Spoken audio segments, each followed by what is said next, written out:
Olá, estamos entrando agora ao vivo. Tudo bem, Virgínia? Tudo bom, Ângela? Tudo Obrigada bem, pelo você? convite, viu? Eu que agradeço, é um prazer ter você aqui comigo. Vamos Eu que começar então? agradeço. Vamos. Virgínia, antes de a gente começar a conversar, né, sobre você e sobre todos os seus conhecimentos, eu quero fazer agradecimentos aqui, porque em Por todos os favor. nossos eventos ao vivo, né, a gente tem parcerias eternas aí. Então, eu quero agradecer Sempre. ao Grupo Castelli, a Vale Treinamentos, a Cepron Treinamentos, que são empresas aí que estão sempre conosco. Agradecer a BRH Vale do Paraíba, que está nos apoiando desde o início das nossas lives aqui no canal Conversando com Tubarões.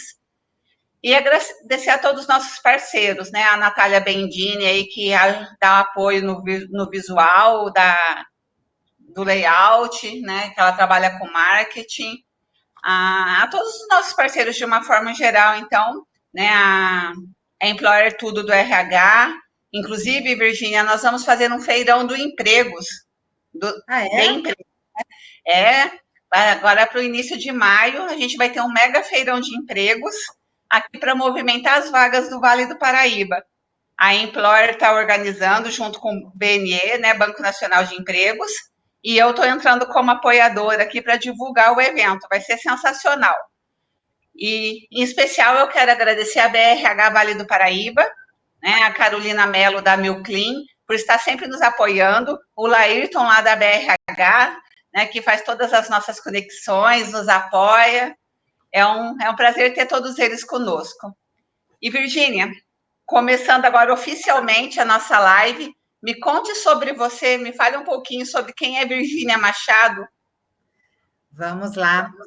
Ângela, eu sou uma advogada aqui de Taubaté, já estou formada há 26 anos, atuo na área do direito trabalhista empresarial, junto com a doutora Leila Salvage, doutor Gustavo Cunha. E o início da minha carreira foi realmente assim bem difícil, como para muitos, né, que se formam, e a gente vai adquirindo experiência ao longo do tempo, né, Ângela? E ao longo de todo esse período de experiência que eu tive na advocacia, eu trabalhei muito com direito de família, trabalhei muito em prol dos mutuários da casa própria, né, com as revisões de contrato contra a Caixa Econômica Federal, contra outros bancos, outros agentes financeiros, e acabei me especializando muito também na área imobiliária, de consultoria para contratos de compra e venda, regularização de imóveis, então toda a parte que envolve contratos é comigo mesmo.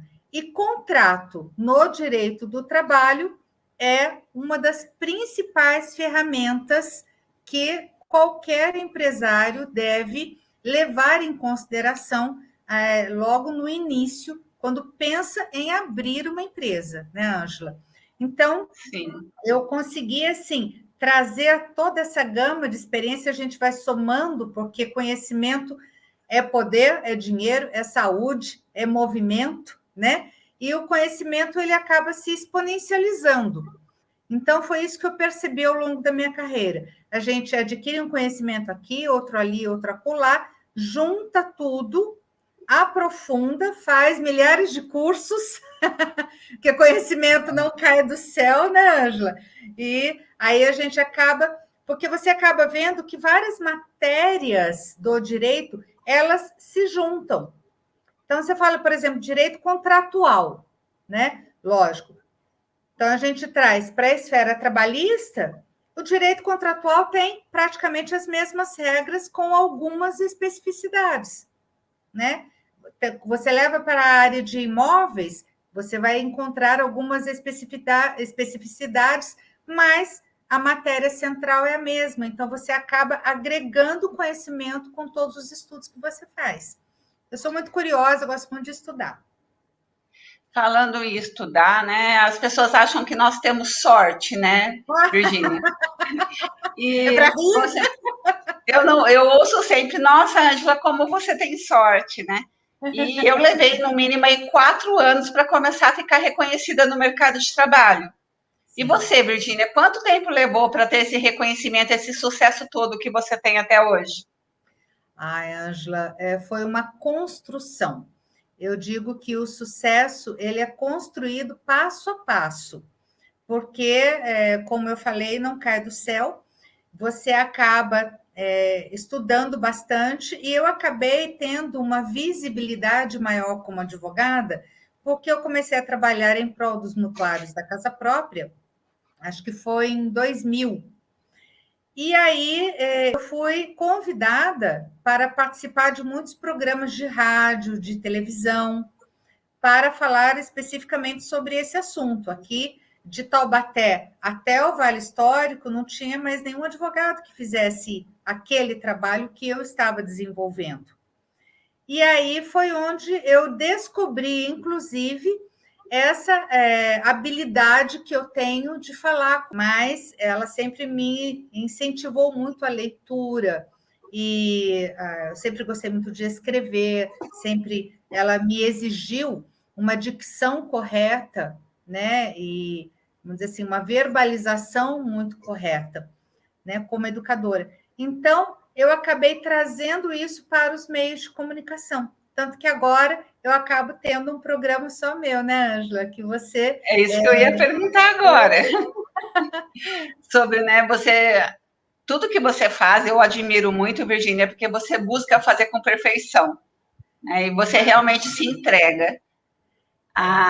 Fora a sua inteligência, né? Que eu admiro muito. Imagina. Mas me fala sobre. Não é nenhum plano B, né? Porque os dois são planos A. Os dois são Você faz, planos A. Porque você o que, faz que com acontece? excelência. Oi? A melhor forma, Ângela, de você aprender é você ensinar. Então, aplicando isso no meu dia a dia, eu entendi que eu tinha uma missão de vida, que era levar conhecimento, como eu falei, né? Poder é dinheiro, é movimento, é saúde, esse conhecimento que eu estava adquirindo para as pessoas que não tinham essa oportunidade. Então, eu aprendi a traduzir o juridiquês numa linguagem didática que as pessoas pudessem compreender o direito que elas têm. E eu comecei a elaborar esse projeto, a construir esse projeto, justamente assim, nessas minhas entrevistas, né, que eu sempre fazia. Então, eu acabei entendendo que as pessoas têm carência de conhecimento e eu tenho condições de passar para elas, de agregar na vida delas conhecimento para que elas encontrem soluções para o seu dia a dia, para que elas enriqueçam também o seu conhecimento interno e utilizem isso para viver melhor, para ter melhor bem-estar em todas as searas, né?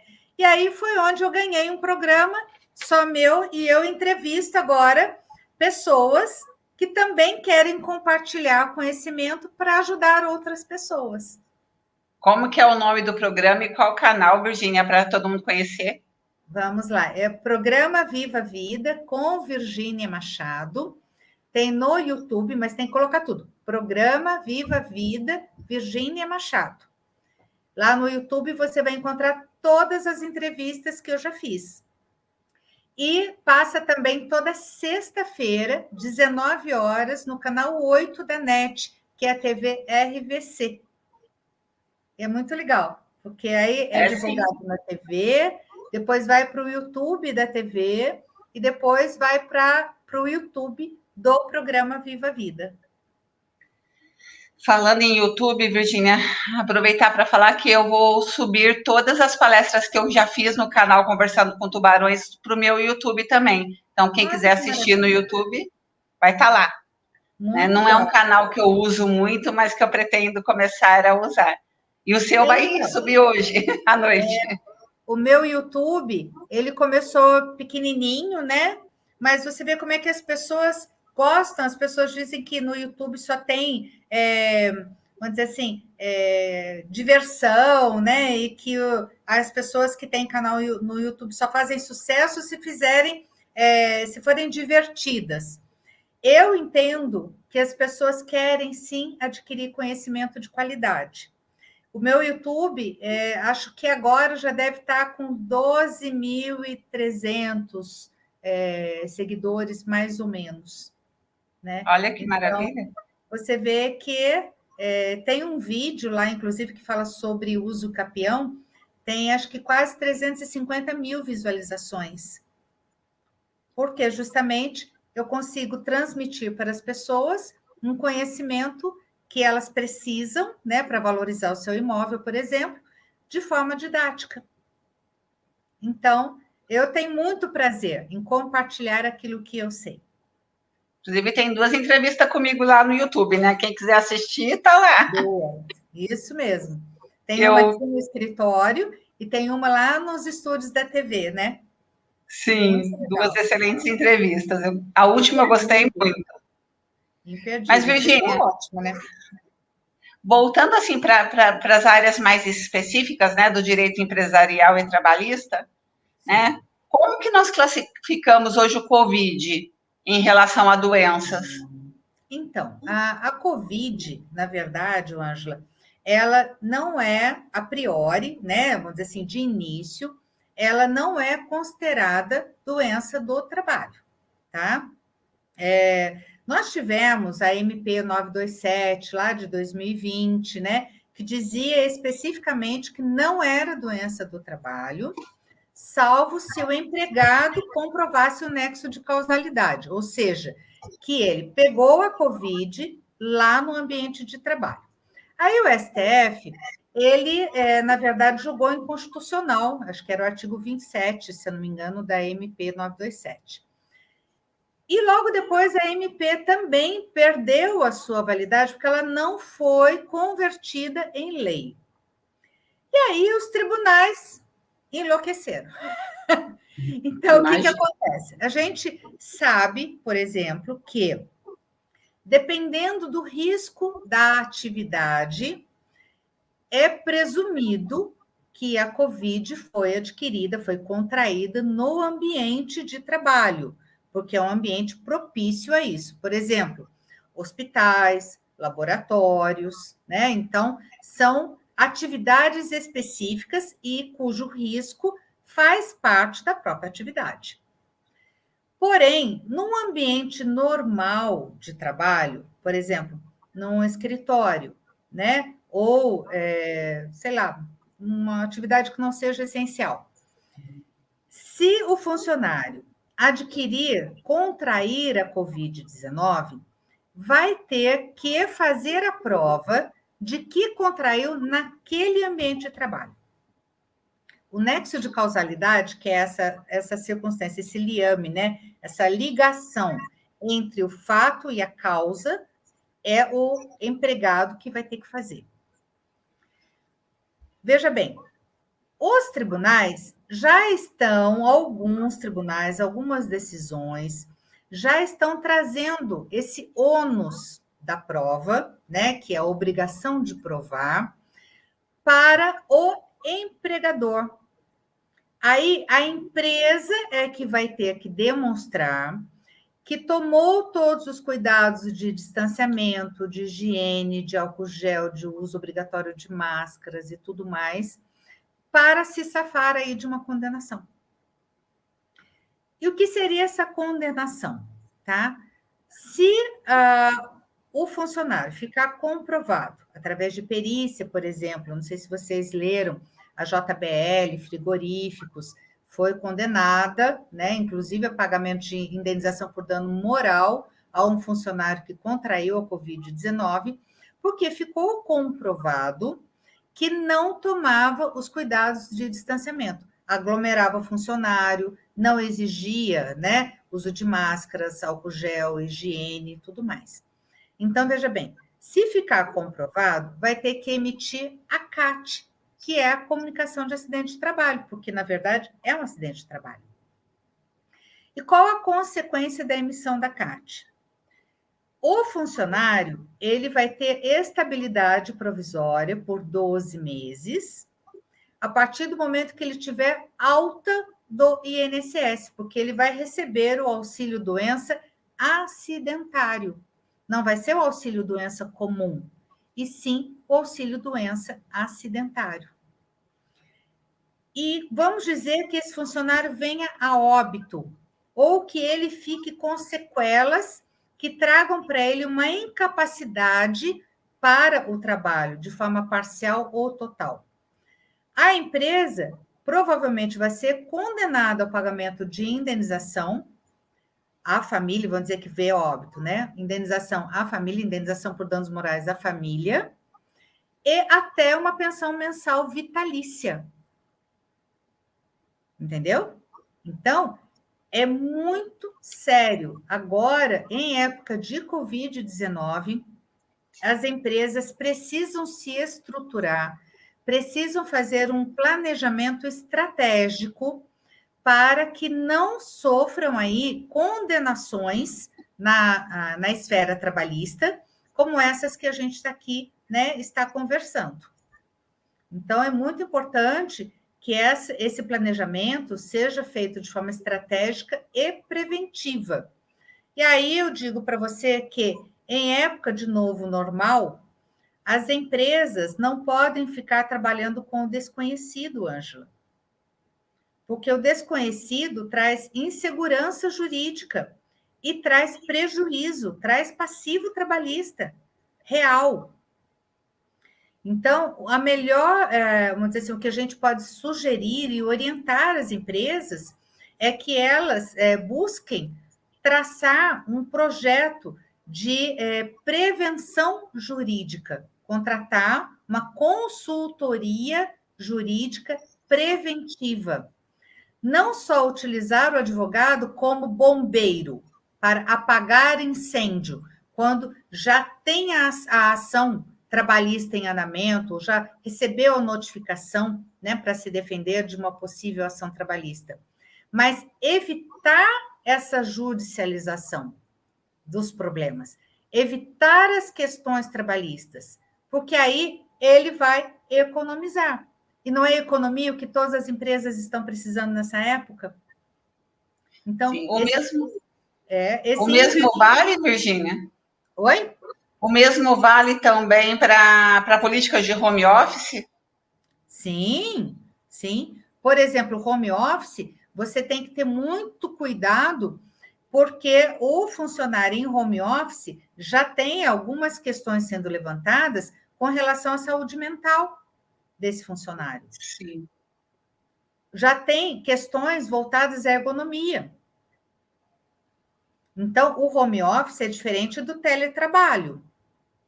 O no home office é como se o funcionário estivesse trabalhando dentro da empresa, só que ele está na casa dele.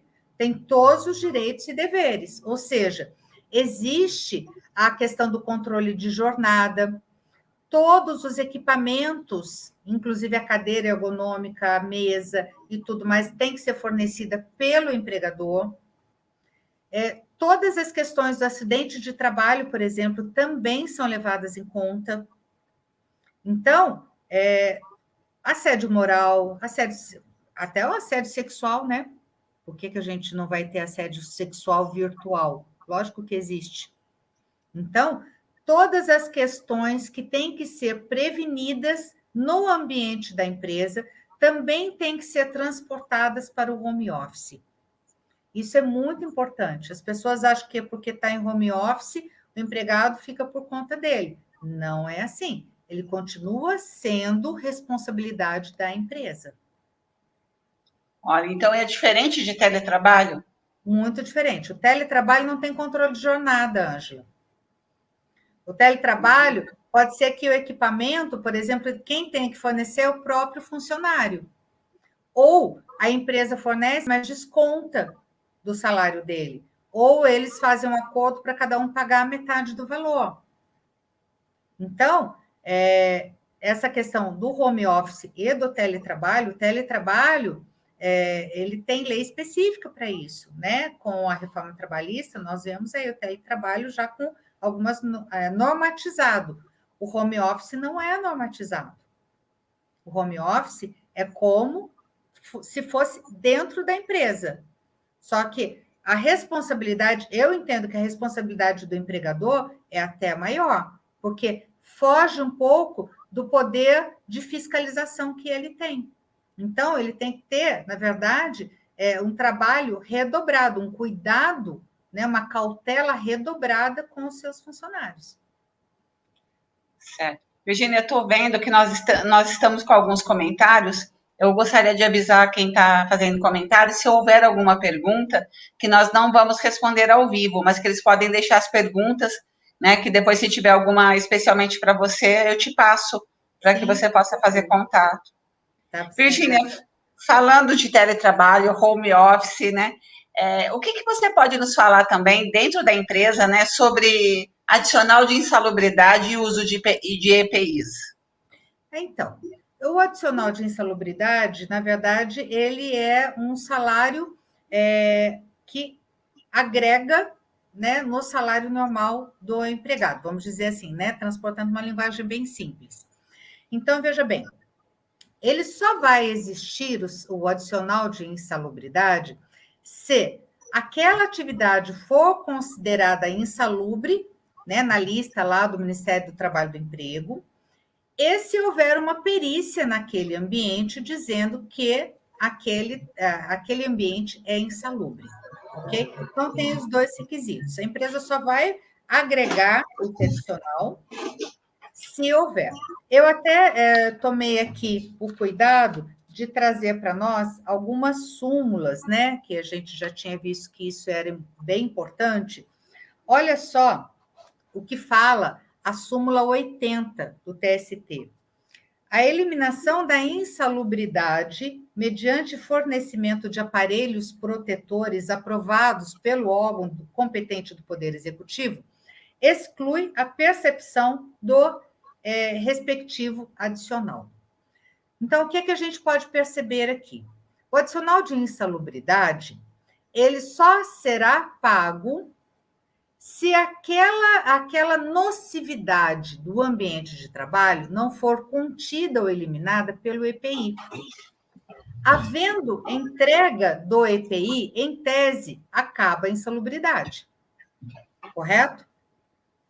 Aí nós temos uma outra súmula que diz o seguinte: o simples fornecimento do aparelho de proteção pelo empregador não o exime do pagamento do adicional de insalubridade. Cabe-lhe tomar as medidas que conduzam à diminuição ou eliminação da nocividade, entre as quais as relativas ao uso efetivo do equipamento pelo empregado. Então, olha a responsabilidade que tem o empregador. Então, se ele fornece o EPI, em tese, a insalubridade foi sanada. Só que é obrigação dele entregar corretamente esse EPI, fiscalizar e treinar os seus funcionários. Então, lá na NR6, nós temos lá como deve ser entregue um EPI ao funcionário. Então, tem a ficha de entrega. Não adianta entregar, por exemplo, luva de borracha, capacete. Isso é muito genérico. O que a gente orienta? Tem que entregar luva de borracha do tamanho tal, da marca tal, no dia tal, colher a assinatura do funcionário, verificar ali qual é o órgão certificador desse equipamento, prazo de validade do equipamento. Então, tudo isso tem que estar na ficha de entrega. Por que isso? Primeiro, para provar, né, o empregador ele vai conseguir fazer prova de que ele procedeu corretamente a essa entrega do EPI. Aí ele tem todos os treinamentos e ele registrou esses treinamentos. Ele documentou, ele colheu a assinatura de todo mundo. Muito bem. Então, ele vai ter essa prova também. Aí ele tem a fiscalização. Por exemplo, nós temos o poder disciplinar. Se o empregado não estiver utilizando o EPI ou utilizando corretamente o EPI, ele pode ser punido. Então, por exemplo, aquele funcionário que ajuizou a reclamatória trabalhista, se tiver lá punições dele, no sentido de que ele não estava usando o EPI corretamente, ou seja, foi fiscalizado, ou que ele simplesmente descartou o EPI, Então, já vai ser uma prova a favor do empregador de que ele estava punindo o empregado que estava agindo ali com desídia. Tudo isso é muito importante. E aí nós temos uma outra OJ, olha só. O que é que fala? A orientação jurisprudencial 278 do DSI-1 do TST. Parece que a gente está falando grego, né? Mas não, são orientações dentro da Justiça do Trabalho que são importantes para os empregadores. A verificação de perícia é obrigatória para a verificação da insalubridade, ok? Quando não for possível a sua realização, como no caso de fechamento da empresa, poderá o julgador utilizar-se de outros meios de prova. Quais são os outros meios de prova? A prova oral, ou seja, testemunhas. Aí o empregado vai lá e leva uma testemunha dizendo que aquele ambiente de trabalho que ele trabalhava, que ele laborava, era insalubre. E o empregador, por sua vez, ele consegue descaracterizar até esse depoimento se ele apresentar as fichas de entrega de EPI corretas, com todas as especificações. Então, não dá mais para fazer perícia no ambiente de trabalho, mas o empregador tem lá tudo documentado, então ele vai conseguir se livrar aí de uma condenação. Agora, é muito importante que o prazo de validade do EPI também seja observado e seja colocado na ficha de entrega. Porque, por exemplo, já teve caso, né? Vou contar aqui, a gente conta o milagre, mas não conta o santo, né? Chega na audiência, quer acordo. Ah, não vou fazer acordo porque eu entreguei corretamente o IPI, né? O empregador falando, né? O representante, entreguei corretamente o IPI, não tem por que fazer acordo. Ok? Aí vai a perícia da Justiça do Trabalho no local. E encontra o quê? Um avental que o funcionário estava utilizando com data de validade vencida. Um avental. Eu vou fazer o quê? Conta para mim. Você entendeu? Lógico que o reclamante ganhou a ação com relação a esse pedido adicional de insalubridade, porque não foi observado corretamente o prazo de validade, as trocas constantes, entendeu? E aí, quando a gente coloca, vamos dizer que a empresa faça tudo corretamente e o poder fiscalizador da empresa venha e identifique que o funcionário desprezou o EPI ou que ele não estava utilizando corretamente como no treinamento foi indicado, tá? Ele pode ser, inclusive, demitido por justa causa. Poder disciplinar serve para isso. E justa causa é importante que ela seja imediata, porque senão vira perdão tácito. Depois não adianta falar, mas ele era relapso, ele era desidioso, era um empregado que dava muito problema. Tá, você estava dando problema, não estava agindo corretamente, inclusive conforme, né, o regulamento interno da empresa, conforme as cláusulas, né, de deveres e obrigações e tudo mais, ele tinha que ser demitido imediatamente. Mas, às vezes, o departamento de RH fica com receio ou acaba ficando com dó, não contata o advogado da empresa ou um advogado terceirizado que a empresa esteja, né, contratando para fazer esse trabalho preventivo de consultoria permanente e lá deixa o funcionário. Aí depois, é lógico que vai ajuizar uma reclamatória trabalhista e vai ganhar. Então chama perdão tácito. Chama perdão tácito. Olha só, quando você perdoa essa falta disciplinar do funcionário, mesmo ele estando em desacordo com todas as orientações do regulamento interno da empresa, do próprio contrato de trabalho, né? E aí vem outras circunstâncias, né, que a gente vai trazendo aí para dentro do contrato de trabalho, que o contrato de trabalho, eu não sei se as pessoas que estão aqui nos assistindo sabem, mas o contrato de trabalho, ele é um casamento. Ele tem todas as regras do contrato, de um contrato normal, com as especificidades do direito trabalhista. Então, no contrato de trabalho, já tem que estar ali uma das cláusulas do contrato de trabalho, que não pode ser aquele contratinho normal, generalista e tudo mais. Uma das cláusulas tem que ser do poder disciplinar. E ali o funcionário, quando assinar esse contrato, mesmo que seja um contrato de experiência, porque depois pode virar definitivo, e o momento de você inserir as cláusulas do contrato de forma específica é lá quando você contrata mesmo na experiência, né? Uma delas é essa, é você poder punir o empregado. A gente não pune o filho que faz coisa errada? Sim. O poder disciplinar é muito bom. Mas e a empresa, Virgínia? A Sim. Empresa que não fez, né? Que tem essa cláusula no contrato, ela pode adicionar hoje, por exemplo, como um aditivo? Pode. Pode sim, só que daí vai valer daqui para frente. Entendeu? Não dá para retroagir as regras. Por exemplo, as pequenas e médias empresas, Ângela, que a gente vê que estão aí dançando conforme a música, né? E conforme as circunstâncias hoje em dia, elas estão tendo que flexibilizar muita coisa para poder continuar com as portas abertas. Elas principalmente precisariam fazer esse trabalho preventivo e estratégico para conter o passivo trabalhista e as condenações que porventura vierem futuramente. Uma das formas de conter esse passivo trabalhista é já fazer uma revisão de todos os contratos de admissão. Demissão e até, vamos dizer assim, admissão e até demissão, eu digo, porque o TST, o termo de rescisão do contrato de trabalho, ele vai trazer muito dos problemas da empresa, porque é justamente o documento que o empregado leva no advogado quando ele quer ajuizar uma reclamatória trabalhista.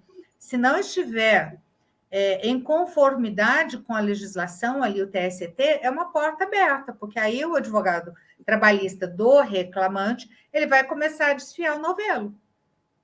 Ele vai começar a pegar milhões de outras coisas, né? Então, é muito importante, a gente tem...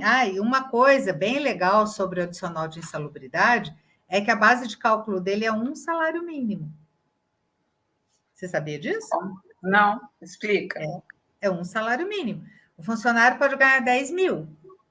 O adicional de insalubridade, que vai ser de 10%, 20% ou 40%, dependendo do grau de nocividade do ambiente, se é pequeno, médio ou alto, é sobre um salário mínimo. Tem muitos e muitos e muitos profissionais da área, muitos colegas que, inclusive, não têm esse conhecimento. Muitos chefes de RH e tudo mais, que não têm esse conhecimento, entendeu?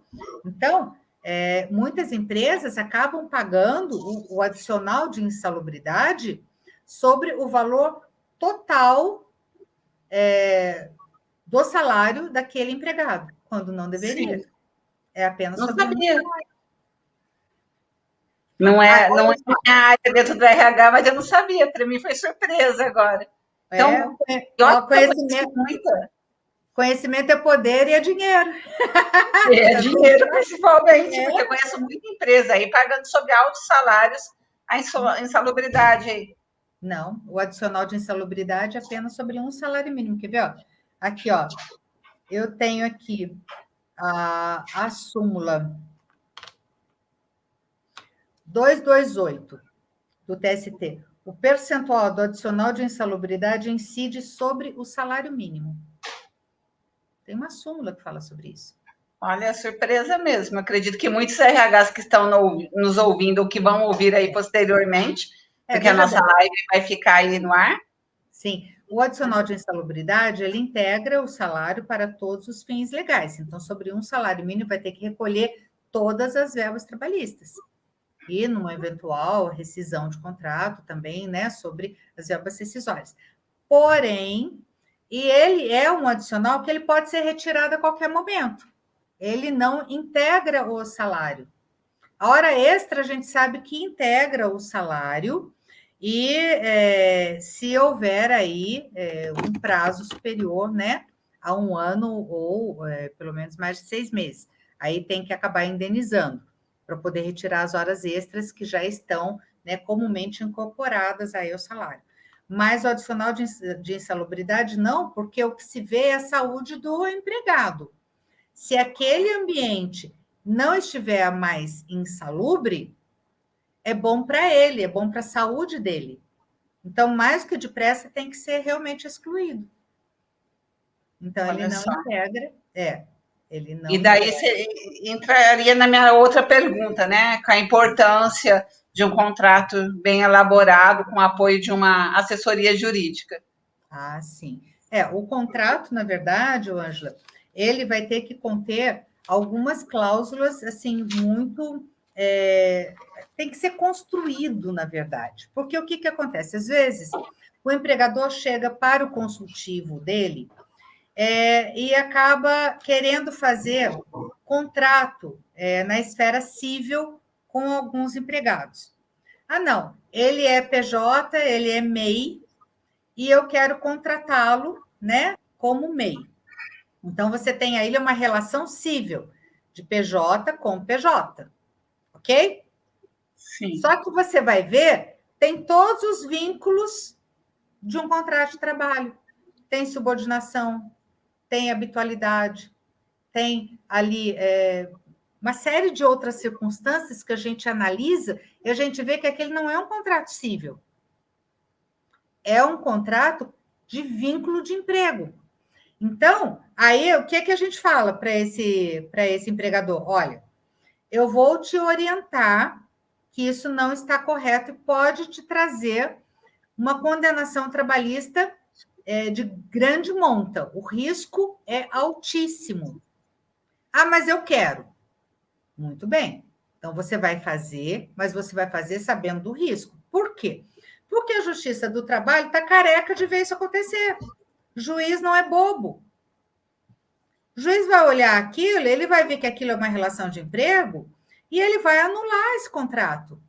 E vai estabelecer um contrato de trabalho com vínculo de trabalho e esse empregador vai ter que recolher tudo de novo. Vai ter que pagar tudo de novo com todas as verbas trabalhistas e todos os reflexos. Então, conhece aquela música, né? Somos suspeitos de um crime perfeito, mas crimes perfeitos não geram suspeitos, não é? Mais ou menos isso? Sim. Não tem crime perfeito na esfera trabalhista. Então, não adianta. Às vezes quer economizar de um lado e quebra a empresa do outro, porque as condenações podem vir ali muito altas. Então, a gente orienta, primeira coisa, se é vínculo de trabalho ou se não é vínculo de trabalho. Depois a gente tem que analisar a categoria profissional daquele funcionário para verificar qual é o piso. Não adianta querer pagar menos, tem que pagar o piso. E vai verificar, inclusive, todos os deveres e obrigações ali, né? Então, a gente tem que observar tudo isso. Aí depois você pega o contrato de trabalho, e eu já vi contrato de trabalho, por exemplo, nome e função. Nome, função, remuneração. Gente, espera aí. Um contrato bem feito, ele vai ter o nome, ele vai ter o número da carteira de trabalho, o nome da mãe, o PIS. Ele vai ter todas as informações do funcionário, porque esse funcionário pode desaparecer. E aí, como é que você faz? Você não tem todas as informações dele. Então, tem que colocar ali todas as informações. Aí depois você vai verificar, dentro da dinâmica da empresa, o que é que esse funcionário vai efetivamente fazer dentro da empresa. Vamos dar um mercadinho. O funcionário, ele vai cortar frios, ele vai repor material na prateleira, ele vai fazer o caixa da empresa ou não? Né? E se ele for caixa, ele vai ter que fazer a reposição dos produtos que estão ali no caixa, né? Cigarro, bala, né? Tudo isso, as funções têm que ser pormenorizadas. E também já vi, por exemplo, supermercado que coloca lá dentro das funções típicas do funcionário, desde o que ele faz quando ele entra, né, no funcionário que está lá na frente, até aquele que está lá atrás, né, nos bastidores. Isso também não é contrato para ninguém ver, é só para inglês. Porque um funcionário ele não vai fazer tudo. ele vai ter as funções dele. E ele vai fazer vai ter essas funções do início até o fim do contrato de trabalho ou quando ele for promovido. Então, essas funções pormenorizadas têm que estar ali. Porque também no contrato de trabalho nós vamos ter as regras disciplinares. Vamos pensar no caso de um supermercado mesmo e que o funcionário é repositor de mercadoria. E ele está lá repondo uma mercadoria e ele não observa o prazo de validade dessa mercadoria. Aí o consumidor vai lá, pega essa mercadoria, um molho de tomate, sei lá, faz uma comida para ele, passa mal, vai lá, denuncia esse supermercado no Procon. Imagina a multa que vem e todos os problemas de indenização, né, que esse supermercado pode ter que pagar, porque a legislação consumerista também é muito protetiva. Veja bem, esse funcionário ele pode ser responsabilizado por isso? Lógico que pode. Ele pode ser demitido por justa causa, ele pode ter que pagar o prejuízo da empresa. Porém, a empresa tem que estar organizada.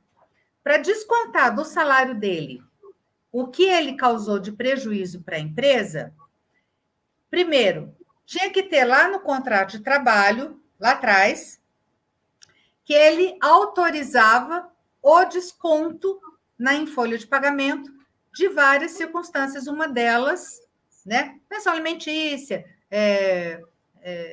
e várias outras questões, e também se ele causar prejuízo à empresa. Mas já tem que estar lá no contrato de trabalho, tem que estar lá escritinho a autorização dele.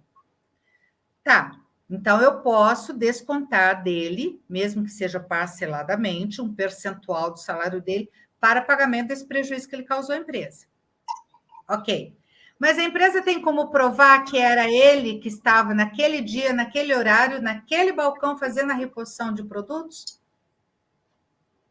Como que a empresa vai provar isso? Ela tem uma ficha, um cronograma, ela tem, né, fiscalização?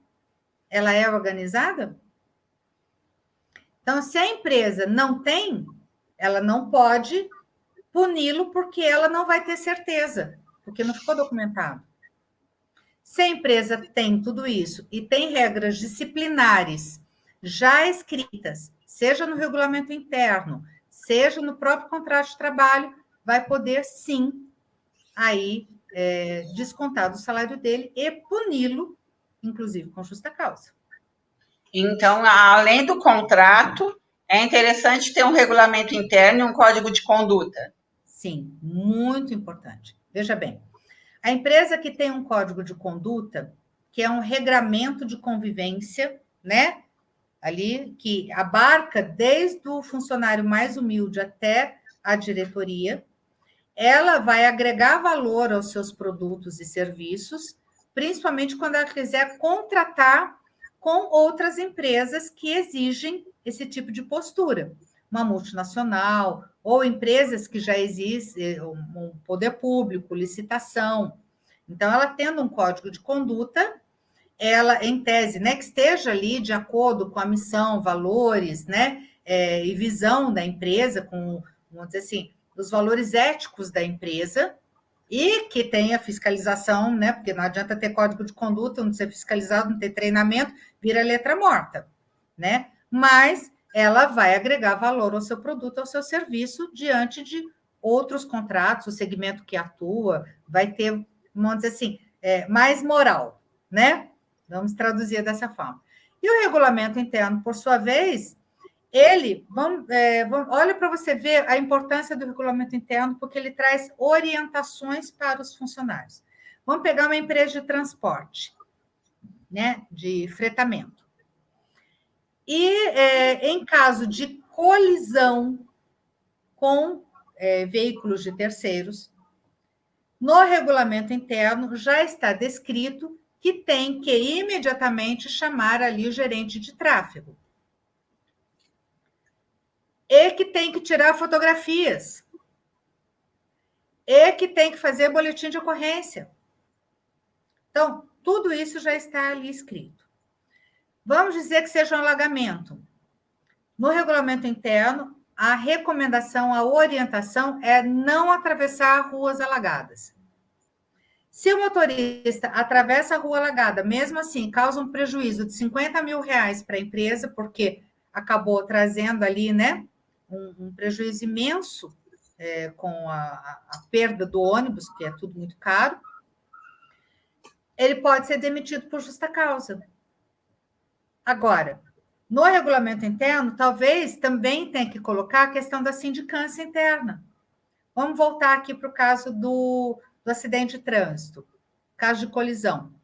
Havendo procedimento de como elaborar uma sindicância interna, já no regulamento interno, o RH e todo o pessoal que trabalha com isso, com a fiscalização, vai fazer tudo certinho. Vai fazer o termo de abertura, né, a ata de abertura da sindicância, vai, vamos dizer assim, ouvir testemunhas que estavam no local. O gerente de tráfego, ele foi até o local, imediatamente ele já sabia o que fazer, ele já estava ali verificando, por exemplo, quais eram as testemunhas, já pegou nome, endereço, telefone, depois a empresa chama, ela vai colher o depoimento dessas testemunhas, vai pegar a declaração do próprio motorista para ver o que é que ele estava pensando naquele momento, por que aquilo aconteceu, vai buscar um parecer da polícia, né, seja da Polícia Civil, seja da Polícia de Trânsito, ou da Secretaria de Trânsito Municipal, Estadual, Federal,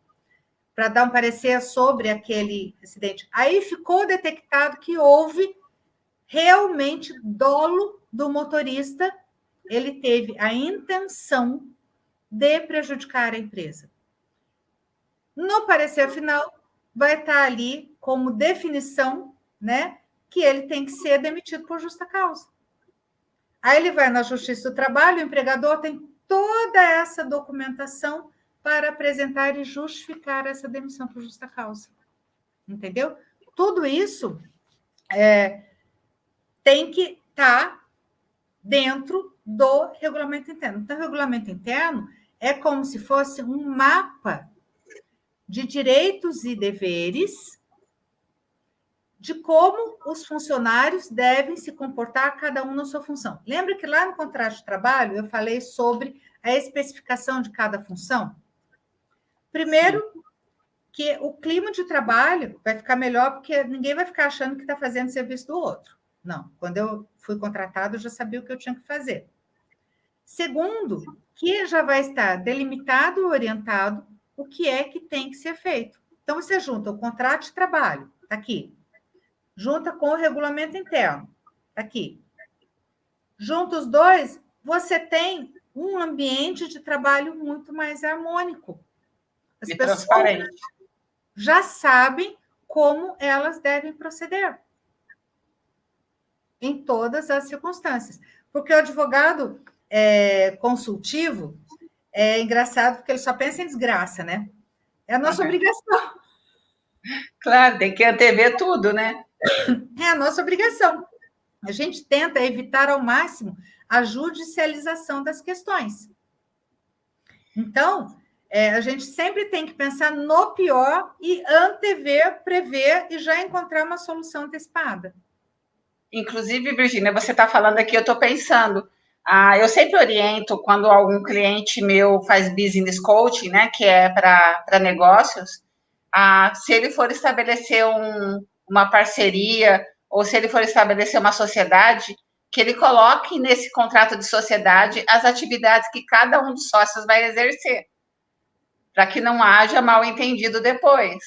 Isso é essencial, isso é muito importante, porque um dos grandes problemas do ambiente de trabalho é um achar que está fazendo o serviço do coleguinha, não é? Sim. E acontece tanto como... Aí ninguém quer fazer nada. Tanto como empregado, né? Como empregador e quanto como sócio. Sim. Né? É a tal da expectativa, né? Entre o que eu falo que eu vou fazer e o que o outro acha que eu vou fazer, tem a expectativa. Né? No meu contrato com os meus clientes, eu sempre determino, especifico tudo. Qual vai ser todas as atividades que são da minha responsabilidade e as atividades que são da responsabilidade dele, para que não haja falsa expectativa. E eu acho feito. É assim mesmo Super que tem que ser importante. feito. Porque todo E contrato vai ter ali as partes, o objeto, o preço, né? As cláusulas especiais, né? Então, tudo tem que estar. Agora, se num contrato, por exemplo, entre a Ângela, né, e o seu contratante, ele está contratando você. Tem tudo isso, por que num contrato de trabalho, com vínculo, né, de trabalho, não vai ter? Tem que ter também. muito importante. Virginia, falando em contrato de trabalho, você falou aí de transportadoras, né? Eu sei que é uma das suas especialidades, né? A prestação de serviço para transportadoras também, né? Eu tenho uma pergunta aqui, ó. Como que as transportadoras podem fazer economia na folha de pagamento? Olha, você sabe que o transporte rodoviário, Ângela, ele é responsável por mais de 60% do transporte de cargas do país. É muito relevante. Mas, em contraprestação, é responsável por quase 10% de todas as ações trabalhistas, segundo o Tribunal Superior do Trabalho, no Brasil. Imagina, Muita quase coisa. 10% de todas as ações trabalhistas do Brasil. E nós temos alguns regramentos que são específicos para transportes. Mesmo na CLT, nós temos uma lei de 2015 que alterou alguns artigos da CLT e que trouxe ali a questão da hora de espera. A hora de espera, como a gente sabe, acho que quem trabalha com transporte vai saber, a hora de espera ela é paga 30% após as 8 horas normais de trabalho. Ela, se for hora de espera, que acontece em algumas circunstâncias, ela é paga a 30% do valor da hora normal. E hora vazia, sem reflexo das verbas trabalhistas. Então, isso traz um absurdo de economia para a folha de pagamento das transportadoras. Muitas vezes, a transportadora ela está pagando aquela hora de espera como hora extra. Ela está pagando 150% do valor da hora, com reflexo em todas as verbas trabalhistas.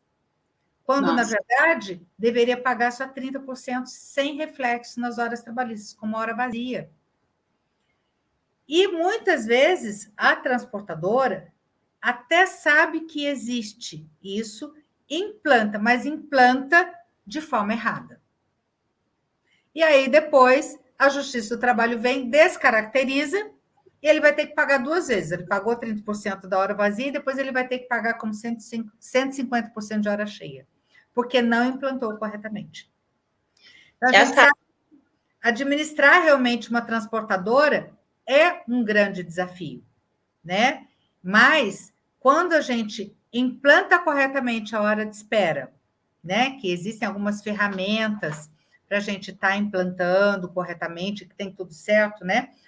Existe também a questão da compensação, né? Da hora, por exemplo, a utilização de banco de horas, e a questão aí do próprio treinamento, né? E o sistema de premiação também é muito legal. Eu gosto muito de investir nisso, porque o motorista ele não sabe quanto custa o pneu de um caminhão. Não sabe, não dói no bolso dele. Então, se ele pegar uma guia e estourar o pneu, não vai sair do bolso dele. O máximo que pode acontecer ali é uma punição disciplinar, por exemplo. Mas ainda vai ter que provar e tudo mais. Então, quando você instaura um sistema de premiação, onde, por exemplo, o motorista vai cuidar melhor do seu carro, né? Como eles chamam os ônibus, ou cuidar melhor do seu caminhão, né? Vai ganhar X a mais esse mês, você instaura uma competição saudável, positiva. E isso traz muita economia para a empresa. Então, um sistema de premiação bem instaurado, né? Não pode ser também feito de qualquer forma. A perfeita, realmente, implementação da hora de espera, também é muito legal. A compensação, né, de jornada é muito interessante. Então, existem algumas ferramentas que a gente pode estar implantando para as transportadoras, onde elas farão muita, mas não é pouca, é muita economia na folha de pagamento. Agora, uma das coisas também que causa muito problema para as transportadoras são as multas. Então, as multas de trânsito, muitas vezes, elas podem sim ser descontadas do pagamento do motorista, até como punição, até para que esse fator inibitório de que ele produza mais multas para a empresa. E se for, por exemplo, uma multa onde ele está com o celular ao volante, isso ficar constatado, ele pode até, segundo a jurisprudência mais recente, ser demitido por justa causa. Mas daí não pode ter perdão tácito, né, Ângela? Sim. Porque toda. Então, Virginia, quais são os outros segmentos, além de transportadoras, que tem essa hora de espera, essa hora vazia? É Não, hora vazia? para transportadodoras. Só para transportadoras. Específico para transportadoras, para o segmento de transporte. Entendeu? Ah, certo. Porque é o que eu falo para você. Às vezes, olha, nós temos assim, de 100% dos advogados que atuam na área trabalhista, vamos pegar 100%. 80% fazem reclamante e reclamado. Isso é vamos dizer assim, uma estatística que é muito, vamos dizer assim, é bem relevante, que está aí para quem quiser ver. Desses 20% que sobraram, 1% trabalha em segmentos especializados. Esses 20% que só trabalham com a empresa, né? Só fazem empresa, defesa de empresas, né? Trabalhista e empresarial, 1% apenas se especializam em algum segmento de mercado. E isso é muito relevante porque cada segmento tem a sua normatividade própria. Por exemplo, se a gente falar em convenção da categoria profissional, né? Estou nem falando de acordo coletivo, estou falando de convenção. A convenção, às vezes, aqui para Taubaté é um, para Guarulhos é outra. Então, você tem que observar se a empresa está em conformidade não somente com a Constituição Federal, com os princípios básicos trabalhistas, com as regras básicas e direitos básicos dos trabalhadores, mas também você tem que verificar se está em conformidade com as leis regionais, as normas regionais, vamos dizer assim.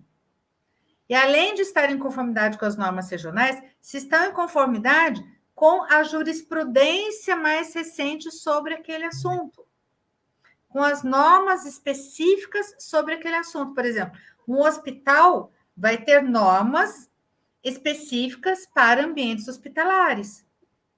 Transportadoras têm normas específicas para esse ambiente da atividade de transporte. Então, entendi. Você tem que saber tudo isso e saber como administrar tudo.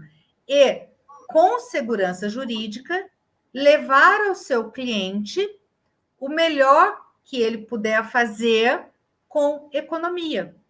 E dá para fazer economia com segurança jurídica. Dá para evitar a judicialização de problemas. Dá para evitar ações trabalhistas. Dá para evitar passivo trabalhista. Muito interessante. Tem que investir em consultoria estratégica preventiva. Esse é o pulo do gato para o novo normal. Virginia, falando em novo normal, a gente, né, você está junto comigo aí no livro Mulheres do Brasil, sim, que a gente vai lançar no final, no próximo semestre. Eu estou até aqui com a minha canequinha, ó, do Mulheres do Brasil, né? Eu faço parte dessa história. Eu sou mulher que inspira. Muito legal. Todas nós, né? Todas as participantes do livro. E dá um spoiler aí para a gente da sua participação do livro, o que você vai falar, para que as pessoas saibam um pouquinho mais. Eu acho que as pessoas vão ter que comprar o livro. Olha, na verdade, assim, a minha história é uma história como de tantas mulheres que tiveram que superar grandes obstáculos na vida para ser quem são hoje. porque é incrível como as pessoas nos olham, né, Ângela? E elas acham que a gente nasceu assim pronta, né? Mas não, a gente tem ali grandes desafios que tiveram que ser enfrentados e superados. E eu brinco que a mulher, hoje em dia, ela tem que ser mais corajosa do que as nossas avós, do que as avós delas. Porque antigamente elas não tinham muitas opções, elas não tinham muito poder de escolha. E hoje em dia nós temos poder de escolha. E para cada escolha, cada decisão, existe um caminho novo a ser seguido.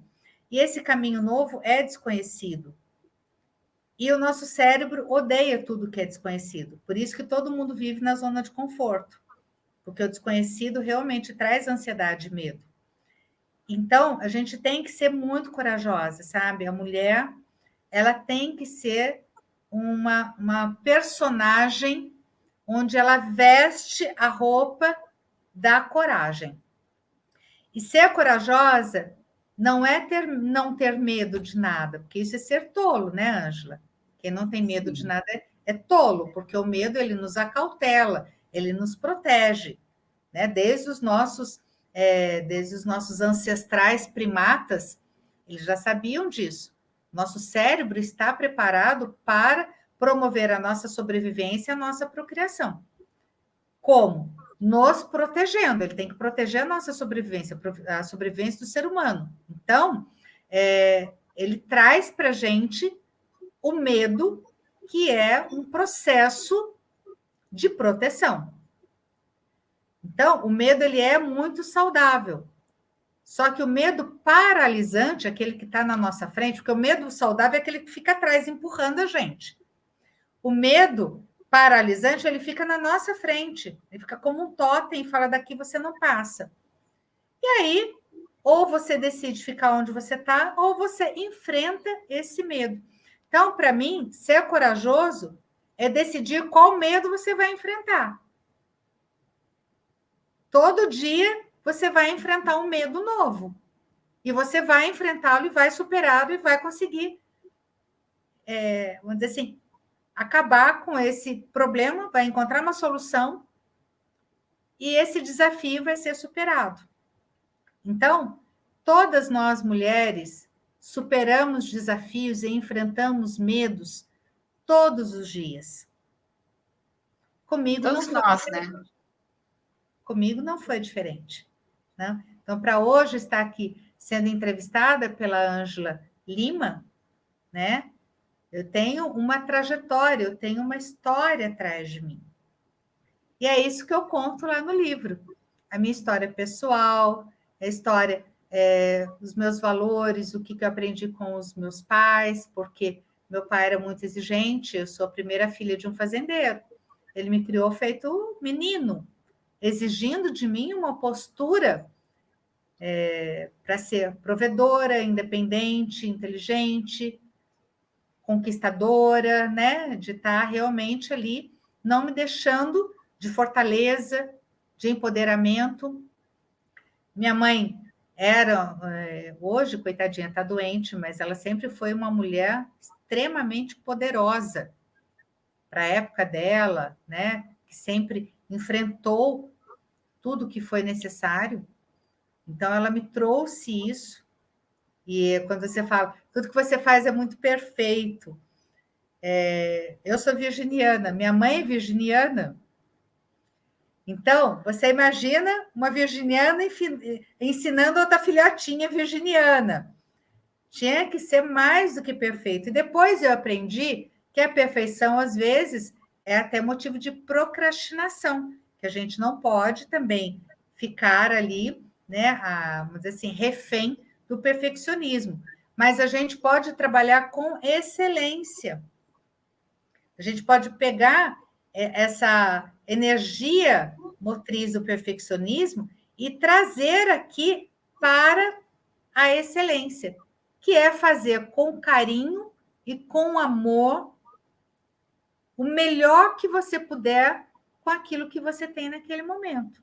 Acho que até o Mário Sérgio Cortella fala sobre isso. Sim. E é isso que eu aplico no meu dia a dia. Bom, eu ia te pedir para deixar uma mensagem para as mulheres, mas você já deixou, né? Sempre na frente. Não só para as mulheres, mas para os homens também. Né? Sim, mas eu acho que serve para as mulheres e para os homens. Primeiro, o desconhecido amedronta, assusta e traz ansiedade. A única ferramenta que nós temos, né, como processo de cognição para redução desse desconhecido é a tomada de decisão. Quando você decide, você acaba com o desconhecido. Então, a tomada de decisão é o processo cognitivo mais perfeito que tem para você acabar com a ansiedade, com o medo e com o desconhecido. Segundo, tomou a decisão? Bola para frente, minha filha. Bola Se der frente. medo, vai com medo mesmo. Vai com medo mesmo, enfrenta um medo por dia. Escolhe qual o medo que você quer enfrentar hoje, mas enfrenta. E vai. Eu vou anotar isso na minha agenda, hein? Eu já enfrento os medos intuitivamente, mas agora eu vou filosofar sobre eles antes de enfrentá-los. Tá vendo só? A sabedoria. Virgínia Machado também filosofia, né? Eu tenho a lua em Virgem, né? Acho que eu tenho um pouquinho disso. É isso. Esse meu lado chorão é a lua em Virgem. Mas você sabe que todo mundo diz que alguns signos têm características próprias, né? Eu acredito que tem, sim. Mas como eu fui criada para enfrentar, eu sou muito combativa. Se eu não fosse advogada, eu seria advogada, porque se eu não fosse advogada, eu acho que eu morria de fome, qualquer outro segmento que eu fosse atuar. Eu sou muito combativa. E eu tive que controlar essa combatividade e trazer um pouco de mais amabilidade para o meu mundo, né? Então, eu brinco que eu tenho um monstro dentro de mim que eu uso a força dele e que eu acabo, de vez em quando eu solto ele quando é interessante, entendeu? Né? Porque, assim, para mim, se derem um murro na mesa, eu subo na mesa e sapateio, entendeu? Porque aí eu solto ele, falo, minha filha, monstro por monstro, o meu é maior, pode ter certeza. Mas eu faço de tudo para contê-lo. Então, por exemplo, a gente vai adquirindo experiência na vida e hoje eu sou uma pacificadora. Eu sou uma conciliadora. Eu utilizo, né, a energia dessa combatividade para pacificar. Olha que legal. Mas isso só o autoconhecimento nos traz, só a experiência de vida nos traz. Maturidade. Né? Maturidade emocional traz isso.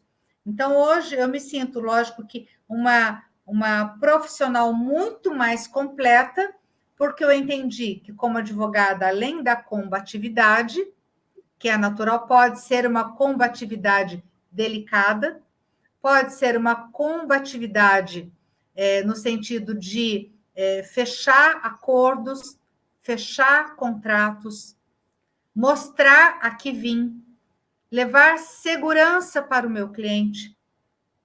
Porque o meu cliente tem que saber que eu sou uma leoa, e sou mesmo, e sou uma coruja. Porque hoje eu utilizo a força da leoa com a sabedoria da coruja. Mas isso só depois dos 50, infelizmente. Como diz, se eu pudesse voltar no tempo. Hoje eu seria. Mas isso é o que temos para hoje, né? Que ótimo, que a nossa personalidade ela vai se moldando, né? E conforme nós vamos ficando mais maduras. Por isso a importância da contratação dos 40 a mais, dos 50 a mais na indústria. Porque tem que pesar a impetuosidade do jovem, né, com a maturidade das pessoas mais velhas. E assim a gente tem um equilíbrio na empresa. Virgínia, a gente já está em 1h10 falando aqui, nossa, é uma delícia. Nem percebi. Eu quero Olha, quem esteve conosco até agora, quem assistiu a palestra ou vai assistir ainda, eu quero pedir o favor, se você assistir a palestra até esse momento, né, que nós estamos aqui finalizando, que compartilhe a nossa palestra nas redes sociais, para que mais e mais pessoas tenham oportunidade de assistir também, conhecer um pouquinho da Virgínia Machado, que eu adoro, né? Eu sou sua fã número um e eu É, quero te agradecer. muito obrigada, Ângela. Foi uma honra para mim, né, ser entrevistada por você. Uma oportunidade ímpar de poder transmitir um pouco do conhecimento que eu tenho nessa área para os empresários, para os gestores de RH. Me coloco à disposição para quaisquer dúvidas que surjam, né, sobre os assuntos que nós conversamos e sobre outros tantos. O que eu puder ajudar, principalmente nessa época de Covid, de caos financeiro e econômico, nós temos que prezar pelos nossos empresários, pela saúde, inclusive mental dos nossos empresários, né? E não só pela saúde financeira das empresas, mas levar soluções, porque problema eles já têm demais. Então, eu gosto muito da advocacia preventiva, porque ela leva soluções, ela antecipa problemas. E é um investimento que depois ele acaba se traduzindo em um ganho, às vezes, 1000% maior, entendeu? Do que aquilo que se investiu em advocacia preventiva. E é isso que a gente gosta, eu gosto de ver isso. Eu gosto de ver o meu cliente tendo sucesso, porque o sucesso dele é o meu sucesso. Eu sei que ele conseguiu aquela economia, ele conseguiu ter sucesso na prevenção de problemas, porque eu estava ali. Eu, doutora Leila e doutor Gustavo. Então, Sim. somos um trio aqui à disposição de quem precisar, viu? Manda um abraço para a doutora Leila e para o doutor Gustavo. Obrigada, será dado. Eu agradeço de novo, muito obrigado. Né? Obrigada. Compartilhem o nosso vídeo, porque foi sensacional. Aprendi muito hoje, Virgínia. Obrigado. Um Obrigada, beijo. viu, Ângela? Um beijo para todos. Fiquem com Deus. Gratidão. Amém. Tchau, tchau. Tchau, gente.